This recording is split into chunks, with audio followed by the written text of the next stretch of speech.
Hey friends, we're back again. We are reading chapters 14 and we'll see how far we get and then we will continue on. So chapter 14 says, "In the dark of the world." Malvina, Mr. True says, "Blow out that candle." We sit in the dark and wait until the next gunshot makes us jump. "Sounds like some distance away," he says softly. "Likely young men showing off or letting folks know they're there. Nothing to worry us none, but no reason to advertise, so we keep the candle out." After a while, the shooting stops and everything gets quiet. I creep to a window to have a look outside. Only thing I can make out is something burning in the distance. Orange flames rolling like a thing alive. Doesn't seem right that a house half submerged in water can burn, but it does burn, and nobody stops it. No fire department, Mr. True points out. No police. How come? I ask. "Where is everybody?" He shrugs. "They evacuated with the rest of them, or don't care to enter this particular neighborhood, or ain't got here yet, or maybe all three. Whatever the reason, we're on our own, and that's the truth. Nobody look out for us but us." "You look out for us, True," says Malvina, who hasn't moved from the kitchen table. He nods, very serious. "Do my best," he says. We sit in the heat of the night, the three of us, watching the fire light up the dark horizon. The house burns like a flaming wooden match dipped into a glass of oily black water. When at last the fire goes out, the dark of the world comes upon us. There are no stars in the sky, none that I can see. No street lights or house lamps, nothing but black night and the faint sound of flood lapping at the steps like it wants to come in. Bandy is hunkered down in my lap. He whines a little now and then, but mostly he's being good, as if he understands that he shouldn't make trouble at a time like this. "Long day," Mr. True says. "Best rest while we got the chance." Malvina won't go up on the bed near the window because she's afraid of the gunshots. So we drag the mattress to the closet floor. She crawls into it, one skinny arm curled over her head, and falls asleep almost at once. We leave the bedroom door open. She insisted on that, and retreat quietly into the living room. Mr. True settles into a big stuffed chair, stretching his legs out. "I might sit up for a spell," he says, glancing at the door. "You take the sofa." "We could take turns," I offer. "You stand watch, then I'll relieve you, like they do in the army." He chuckles. "No need. Get you some rest." Bandy curls next to me on the sofa. "Good boy," I whisper, scratching his ears. "We're gonna be okay. We're gonna be just fine." Feels good saying so, but I'm not sure I believe it. Bandy drops off, running in his sleep. I'm exhausted, but can't sleep. No way. Not with the air so hot and muggy and all the thoughts racing in my head like crazy pinballs. Me and Grammy and the pastor and the hurricane and Mom on the phone, sounding far away and following me, this little dog that keeps disappearing underneath cars, my father and his brother flying like Superman, and dark clouds chasing our canoe. Clouds we can't get away from. Clouds that want to swallow us up. Clouds like gunshots inside of them, popping like sparks of lightning. I wake up with Bandy licking my face and the faint light of dawn slanting through the curtains. Chapter 15, Snake City. After breakfast, saltine crackers and peanut butter, we load some bottled water and canned goods into the canoe. Where would we go if everything underwater? Melvina wants to know. Maybe we should stay, wait on your friend. Ain't a safe place around here," Mr. True says, looking wearily out where the guns were shooting last night. "We got to find us some dry ground. Leastways, get us to a working phone. Then maybe I'll try to call my cousin Belinda. She got a place over to Algiers. Might be above the flood. Might be." "Might be," Melvina says, making a face. "Huh?" Mr. True gives her a look. "This might be world we living in, darling. That just might be the way it is." "Sorry," Malvina says, looking apologetic. "You right, True." "No, I mean to say you might be right." He snorts and shakes his head. "I ain't never win with you, darling. I got the music, but you got the words, no doubt." I'm not sure what they're talking about exactly, but they both seem pleased with each other, and in an hour after dawn, we paddle into the thin daylight, into the muggy heat, knowing it will get hotter as the sun rises. Flood levels look about the same, with one-story houses showing only their roofs above the water. The water itself glistens, filthy and clotted with things it has carried away. Crows complain at the crooks of half-drowned trees. White seagulls swoop just above the water, fighting over scraps. Out at the blurry edge where the sky meets the water, smoke rises in black billows, as if the water itself is burning. Suddenly, a hot breeze wrinkles the floodwaters, followed by a rush of orange helicopters charging sideways through the sky. Coast Guard, Mr. True shouts in approval. Somebody finally showed up. The helicopters become a familiar noise. Can't always see them, but we can hear them coming and going all day long, chugging across the sky. Along the way, we spot other boats. Some of the boats have motors, some have oars, some have barely floating, but they're all loaded with survivors. Rowboats and motorboats and nosy airboats with big props pushing the wind. That kind of flat boat that Mr. True calls a pirogue. Cajun style, he explains. Cajuns know the water, so they help in too. Is all good. The boat people wave and we wave back, but Mr. True steers away, paddling with a purpose. We can't play no hero game, he explains wearily. Got all we can do to rescue ourselves. We glide along for a while the only sound we make is the paddle slipping into the water and pulling us forward. The sun burns a white-hot hole in the sky, and Bandy sits in my lap as if hypnotized, never barking or whining.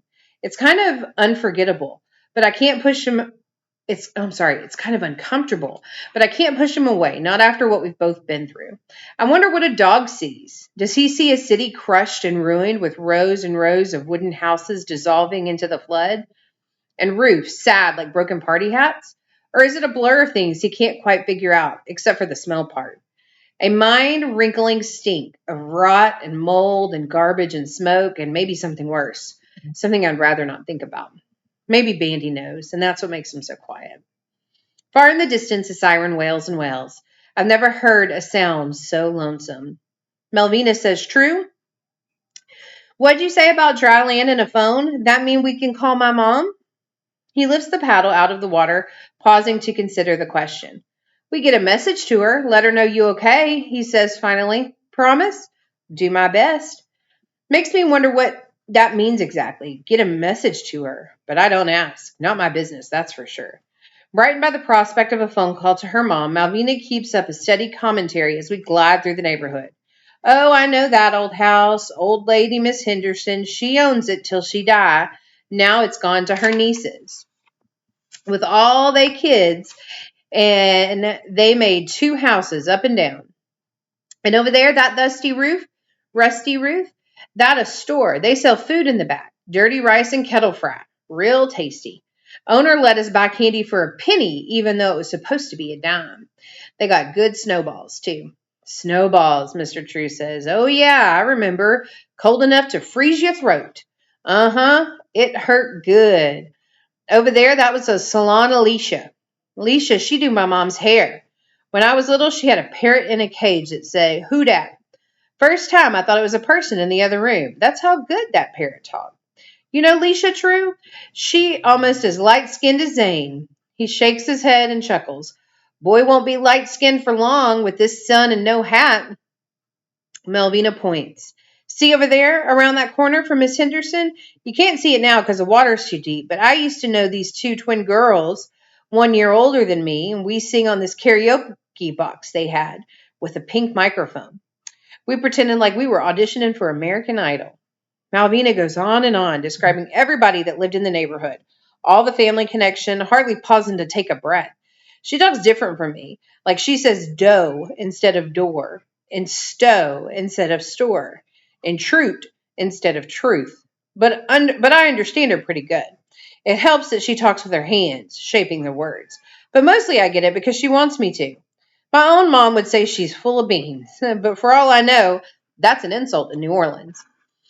You might better say she's full of sparks. You know how sparklers can burn you sometimes, but you don't mind because the sparks are fun? Like that. You like jokes, she asks, without waiting for a reply.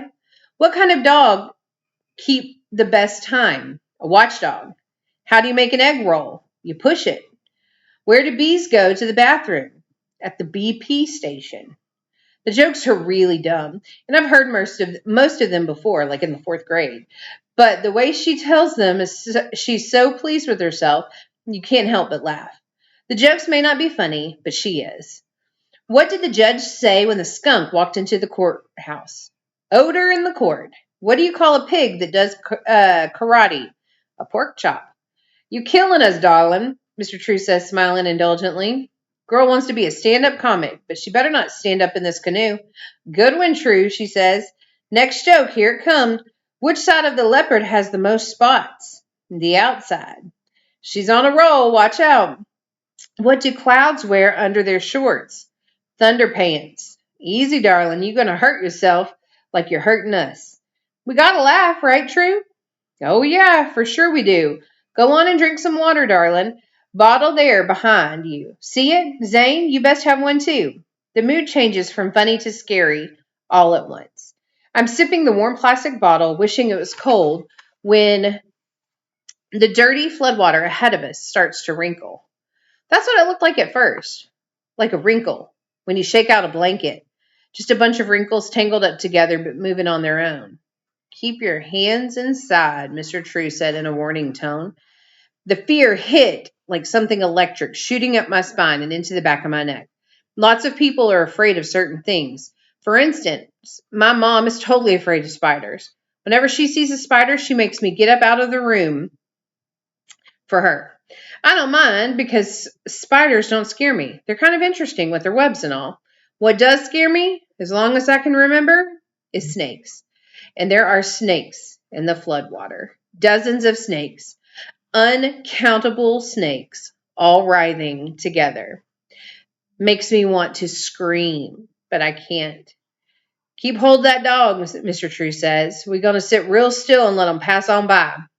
Bandy growls deep in his throat, but I hold him still as the water around the canoe boils with snakes. Some thick as my wrist, others small around as my little finger, but all of them undulating and angry as if they like to bite one another. But they can't tell where one snake ends and the next begins. Heads and tails all knotted up like a slithering mass of oily ropes, coiling and uncoiling in a frenzy, thumping soft and wet against the sides of the canoe. I want to close my eyes and wish them away, but I'm too scared not to look. Just when it seems the worst is over, a glistening tail slips up over the side, and the rest of the snake curls himself out of the water and into the bottom of the canoe. Neat as you please. The snake has a thick, scaly body and shiny black eyes and a white mouth with fangs like white needles. The open mouth is an inch from my bare toes, as if tasting the air or maybe smelling how afraid I am.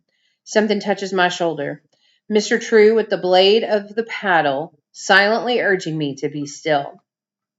He gives me a tight smile, and then in one deft move, he slips the paddle under the snake and flips it high in the air and out of the canoe.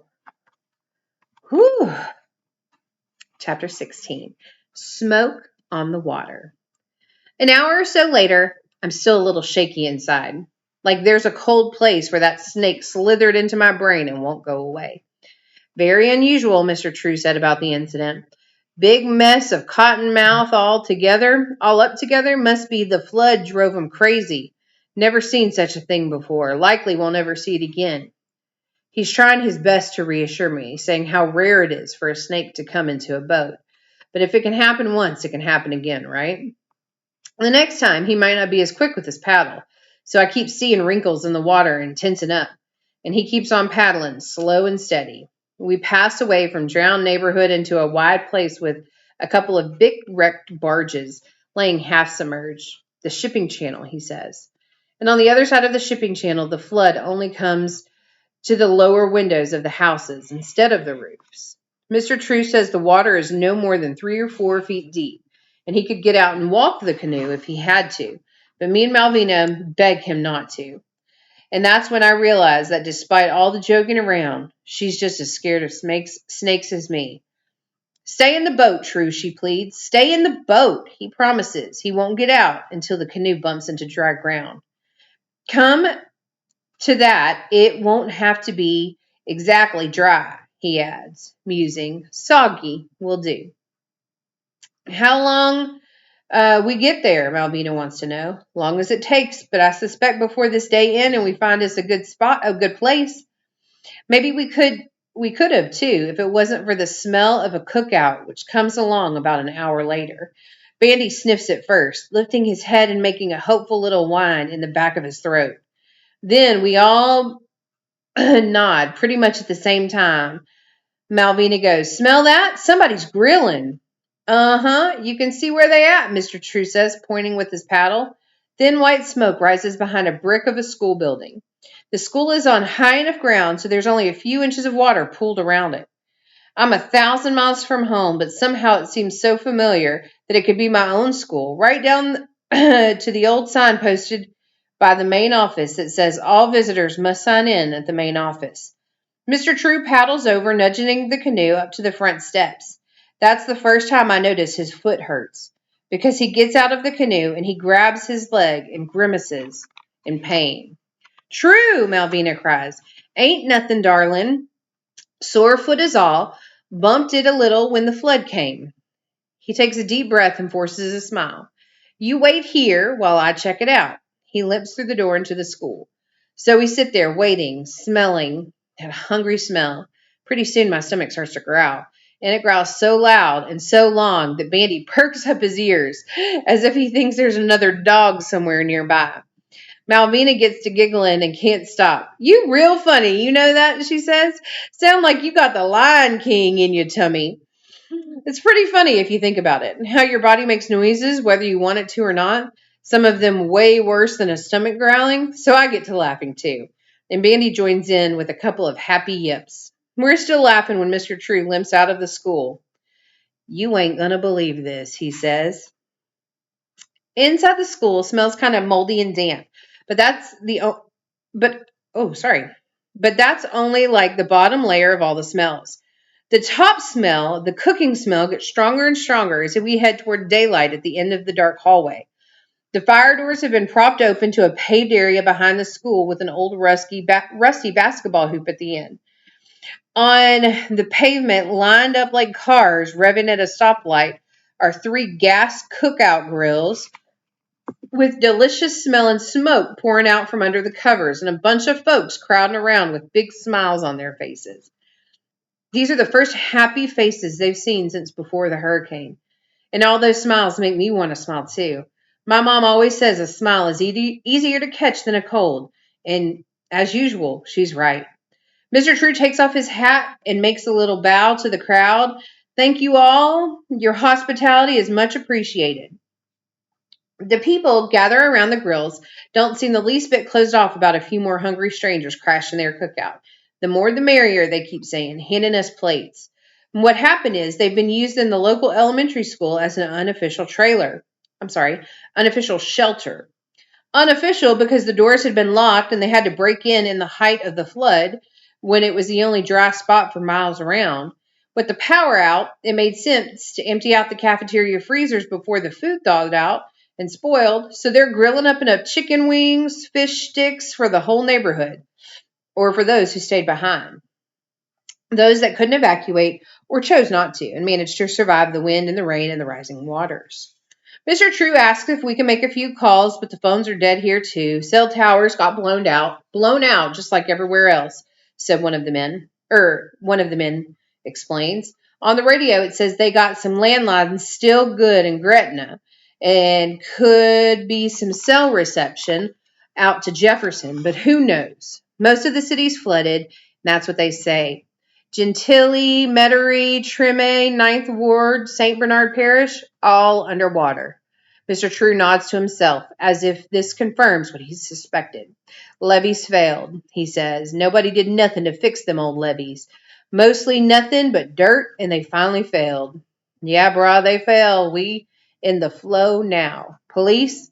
Ain't seen no police. Ain't seen no National Guard. Ain't seen no Red Cross. Nuh-uh, we on our own. Malvina gets quiet in the company of all these adults, barely parting with her name when asked, and I realize she's pretty shy around strangers, which is kind of a surprise considering how talkative she is with me and Mr. True. But even so, she's not so shy that she won't dig into a plate heaped with grilled chicken wings, quietly urging me to do the same. "Better feed that lion, boy," she whispers. Bandy is having a good time too. He doesn't stray too far from my side, but people keep coming over and feeding him little scraps and saying what a good dog he is, which make him shiver with pleasure. After a while, I kind of get